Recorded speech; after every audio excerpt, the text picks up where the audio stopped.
In un anno per legge non si potrebbe andare oltre i limiti del PM10 per 35 giorni e a Padova sono stati 60, 25 oltre i limiti dell'ozono, che a Padova sono stati addirittura 70. E come se non bastasse, questo è il 18° anno consecutivo che Padova risulta fuori legge per il PM10. Legambiente nel suo bilancio sull'inquinamento lancia un forte allarme: le limitazioni al traffico sono una risposta insufficiente, serve ben altro.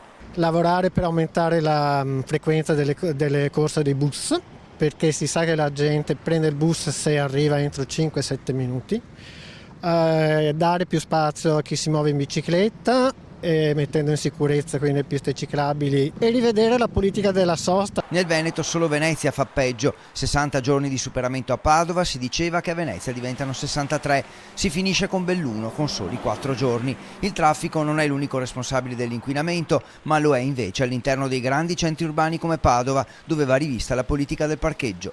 Tariffando di meno i parcheggi scambiatori ai limiti della città e facendo pagare di più chi viene in centro. Il centro storico è già molto servito dai parcheggi, molti restano vuoti, che se ne dica. Resta da capire quanto sono disposti i padovani a fare sacrifici così forti. Se ci fosse da parte dell'amministrazione uno sforzo per facilitare chi non usa l'auto, credo che una parte dei padovani sarebbe disponibile a rinunciare agli spostamenti in auto, che sono anche di pochi chilometri. Quanto alle amministrazioni, per Legambiente devono avere più coraggio. Non fare nulla perché le altre città non fanno nulla è un alibi sicuramente, ma il Comune qualcosa già sta facendo, l'ha messo nell'ipotesi del nuovo piano urbano del traffico, però bisogna che attui quello che ha scritto.